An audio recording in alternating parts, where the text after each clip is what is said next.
خواتي وخواتاتي مسرخ عليكم اهلا وسهلا بكم يا جماعه الخير ازول في اللون والسلام عليكم وصحة رمضانكم. J'espère que vous passez un agréable ramadan, j'espère que tout se passe bien chez vous, que tout va bien. L'Algérie vient de passer un examen important devant le Conseil des droits de l'homme des Nations Unies, de l'Office des Nations Unies. L'Algérie qui a donc répondu au bout de plusieurs jours aux remarques et aux critiques dont elle fait l'objet concernant la gestion des droits de l'homme et la gestion des libertés publiques et individuelles. Le 31 mars 2023, le Conseil des droits de l'homme de l'ONU plutôt a fait une session, ça s'appelle la 52e session qui a commencé du 27 février 2023 qui va s'étaler jusqu'au 23 mars 2023. Plusieurs pays vont passer ce qu'on appelle un examen périodique universel. L'examen périodique universel, c'est quoi? C'est un processus qui est établi par les Nations Unies, notamment par le Conseil des droits de l'homme de l'ONU, au cours duquel chaque pays membre de l'ONU doit passer un examen, c'est-à-dire il sera confronté aux membres du Conseil des droits de l'homme de l'ONU afin d'évaluer les réalisations de l'ensemble de ce qui a été fait, des dispositifs qui sont appliqués dans un pays pour la protection et la défense des droits de l'homme.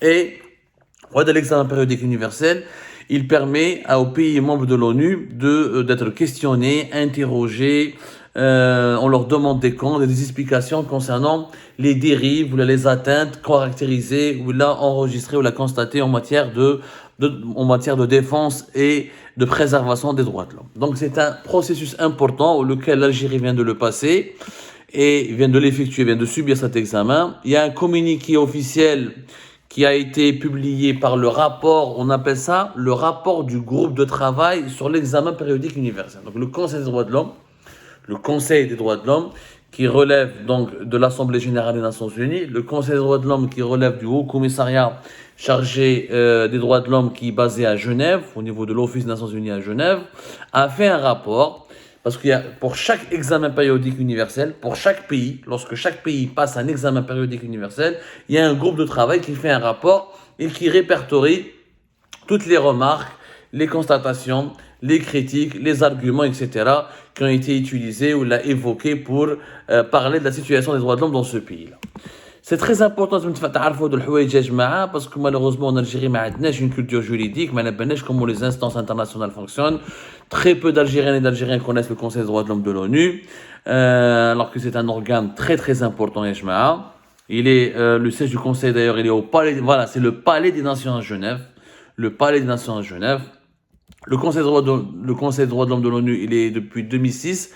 C'est l'organe principal de l'ONU sur les questions des droits de l'homme et de la défense des droits de l'homme. C'est vraiment c'est un sujet très important parce que ce qui est important, c'est que l'Algérie, lors de cet examen périodique universel, elle a elle a reçu 120 remarques. Plutôt 122 remarques. 122 pays ont participé à la réunion du travail sur la situation des droits de l'homme en Algérie.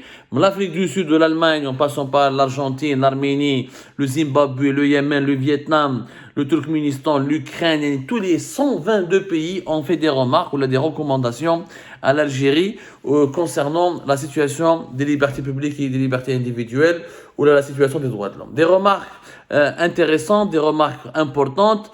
Et vous allez voir que ces pays-là ont mis le point, les remarques, parce que des fois, on n'a pas suffisamment le recul, peut-être, en tant qu'Algériens et Algériens, nous sommes impliqués dans le débat national, on est très impliqués affectivement, et on peut pas être l'avocat de nous-mêmes. Parce qu'on est toujours, il y a une situation en France, chez la corporation des avocats en France, on est toujours le mauvais avocat de soi-même. On ne peut pas se défendre. Quelquefois, il faut se référer à un regard étranger pour nous permettre de comprendre ce qui se passe dans notre pays, pour nous permettre aussi d'avoir une plaidoirie ou une défense, une meilleure défense de nos intérêts et notamment de ce qui concerne les droits de l'homme, les libertés publiques et individuelles. Comme on est affectivement impliqué dans le cas algérien, dans l'actualité algérienne, on subit des situations qu'on a du mal à comprendre parce qu'on est algérien et algérien, on trouve toujours des circonstances atténuantes, mais quand il s'agit de violation des droits de l'homme, il n'y a pas de circonstances atténuantes. La dignité humaine, elle est non négociable. Les droits de l'homme sont non négociables. La torture, la peine de mort, la détention arbitraire, le harcèlement judiciaire, le manque d'indépendance de la justice, la corruption au sein de la justice, l'instrumentalisation politique de la justice, c'est des défauts et des défaillances qui sont impardonnables et qui expliquent pourquoi un pays est sous-développé.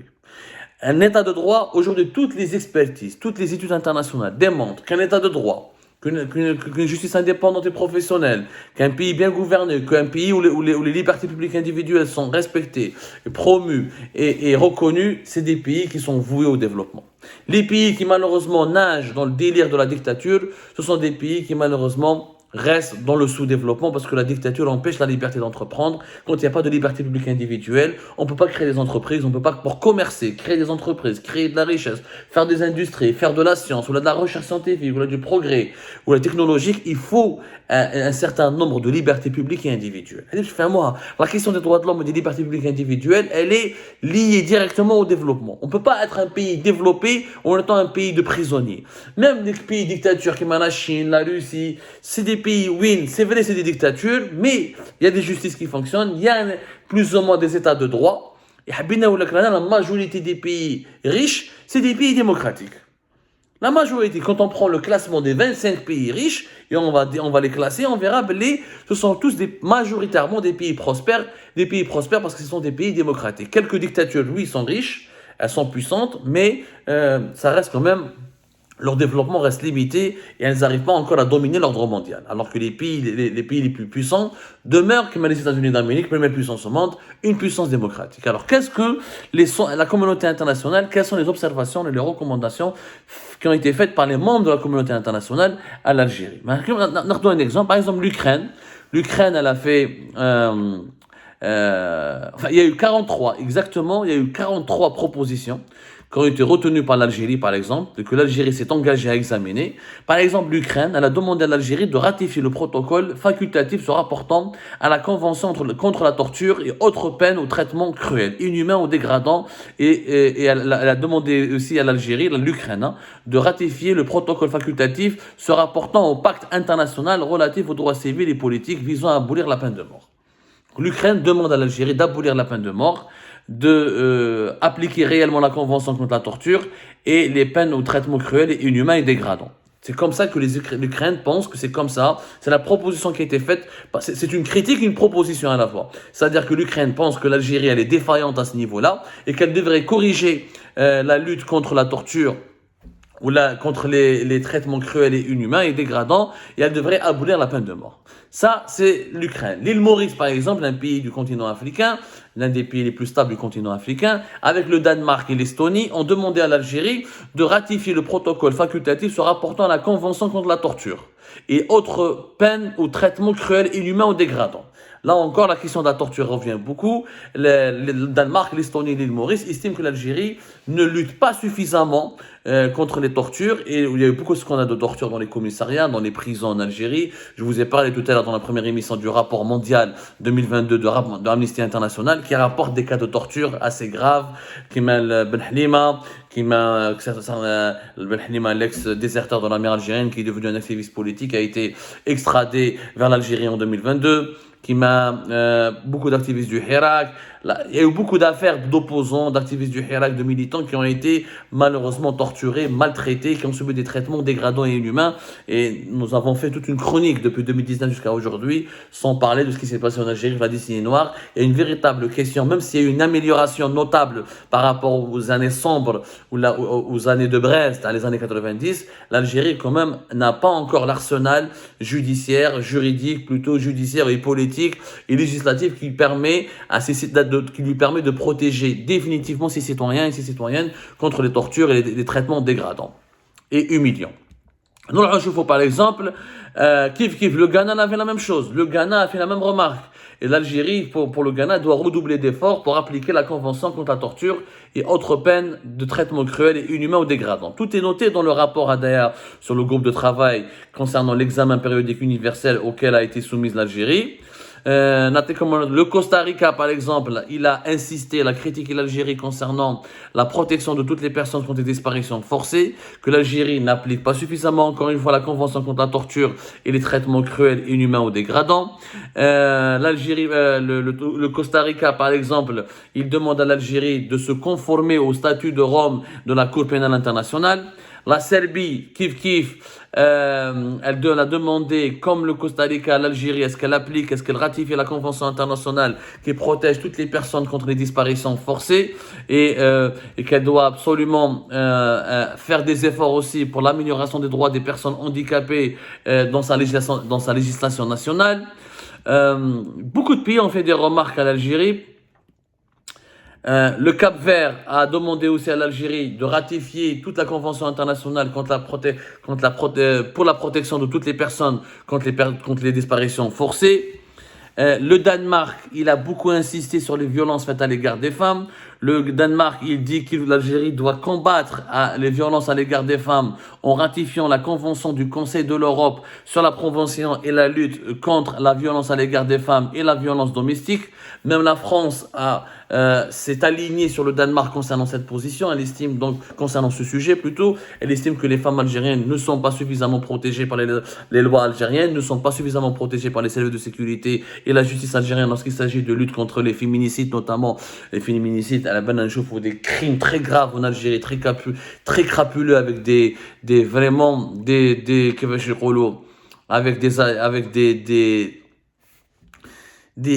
tragédies, des femmes qui sont égorgées, battues à mort devant leurs enfants, brûlées vives. Il y a vraiment, l'Algérie accuse un grand retard malheureusement en matière de lutte contre les féminicides et les violences faites aux femmes. Ça, c'est le Botswana, un pays africain dans l'Afrique australe, aussi a remarqué que l'Algérie ne fait pas assez d'efforts pour l'élimination de toutes les formes de discrimination à l'égard des femmes. L'Islande, un pays de l'Europe du Nord, l'un des pays les plus prospères du monde et les plus stables et les plus démocratiques du monde aussi, il a demandé à l'Algérie de éliminer toutes les formes de discrimination à l'égard des femmes et de ratifier des protocoles et des conventions internationales concernant ce domaine où l'Algérie, encore une fois, accuse beaucoup de retard et elle fait preuve d'insouciance alors que les souffrances des femmes algériennes sont de plus en plus douloureuses. Malte aussi, elle a demandé à l'Algérie de ratifier la convention sur l'élimination de toutes les formes de discrimination à l'égard des femmes. Le Luxembourg, la France et Maurice, ils ont demandé à l'Algérie de ce qu'on appelle ratifier le statut de Rome de la Cour pénale internationale. C'est très intéressant cette proposition. L'Algérie ne reconnaît pas la Cour pénale internationale, n'est pas signataire du statut de Rome de la Cour pénale internationale, ce qui fait que les Algériens accusés de crimes de guerre ou de crimes contre l'humanité, etc., ne pourront pas être jugés directement par la Cour pénale internationale. L'Algérie ne reconnaît pas encore la Cour pénale internationale. Et pourtant, ce traité qui donne les pleins pouvoirs à la Cour pénale internationale pour juger les criminels de guerre, les auteurs de crimes comme les génocides, il y a quand même pratiquement 60 États. 60 États. Il est entré en vigueur depuis 2002 et l'Algérie, malheureusement, n'est pas encore signataire de ce traité. Et beaucoup de pays, comme la France, comme je viens de vous le dire, demandent à l'Algérie de corriger cette maladresse et d'accepter la juridiction de la Cour pénale internationale. Mais le régime algérien, visiblement, a énormément peur de cette ratification. Il y a une signature. L'Algérie a posé une signature le 28 décembre 2000, mais elle n'a pas adhéré, elle n'a pas ratifié, elle n'a pas approuvé encore. C'est-à-dire qu'elle a signé un engagement, mais elle n'a pas du tout concrétisé cet engagement par une ratification, par une adhésion au statut de la Cour pénale internationale. Elle peut être très très précis, donc, beaucoup de remarques, ça c'est la France, le Luxembourg et l'île Maurice. La Lettonie a demandé la même chose. Est-ce que l'Algérie ratifie le statut de Rome de la Cour pénale internationale afin de rendre sa législation nationale pleinement conforme à toutes les obligations qui en découlent? Ça, c'est la Lettonie. Le Paraguay a demandé exactement la même chose. Il a demandé aussi à ce que tous les instruments internationaux relatifs aux droits de l'homme qui n'ont pas encore été signés par l'Algérie soient respectés par l'Algérie, notamment ce qui concerne la discrimination raciale. Le Paraguay a estimé que quand je dis le Paraguay, c'est pas tous les Paraguayens, c'est chaque pays Ejmaa a ses représentants au niveau du Conseil des droits de l'homme de l'ONU. Et lorsqu'il y a une réunion de l'examen périodique universel, des pays sont représentés, chaque pays est représenté en leur qualité de membre du Conseil des droits de l'homme de l'ONU et au niveau des séances de travail qui se déroulent au Palais des Nations Unies à Genève. Donc chaque représentant de ces pays-là fait des remarques et des propositions à l'évaluation de la diplomatie de ce pays, de la situation des droits de l'homme en Algérie. Donc le Paraguay estime qu'il y a une véritable problématique au niveau de la discrimination raciale, et c'est vrai quand on voit comment les migrants subsahariens qui ont la peau noire, ce qu'ils subissent comme mauvais traitement en Algérie, il y a de quoi s'indigner. Donc, la Namibie, un autre pays africain qui a demandé à l'Algérie de ratifier la convention 2019 sur la violence et le harcèlement de l'Organisation internationale du travail. Pour la Namibie, l'Algérie, elle est défaillante à ce sujet. Donc, le Sénégal qui demande à ce que l'Algérie coopère avec tous les organismes conventionnels et les mécanismes du Conseil des droits de l'homme de l'ONU, parce que l'Algérie, selon le Sénégal, n'est pas assez coopérative. Il y a eu donc énormément, 122 pays ont fait des remarques à l'Algérie. 122 pays. Par exemple, le Chili a proposé d'abroger et de dépénaliser les relations sexuelles consenties entre adultes du même sexe. On parle de l'homosexualité qui est pénalisée en Algérie, qui est très sévèrement punie et qui n'est pas acceptée dans le code pénal algérien et la législation algérienne qui punit régulièrement. Des pays comme l'Islande ont demandé aussi la même chose, la dépénalisation de l'homosexualité. Je ne crois pas que l'Algérie est prête à répondre à ce sujet-là. On est tellement loin, et il y a même des droits publics et des libertés fondamentales beaucoup plus ordinaires et beaucoup plus simplistes n'ont pas été encore respectés ou suffisamment protégés en Algérie. Les droits des homosexuels, on est loin.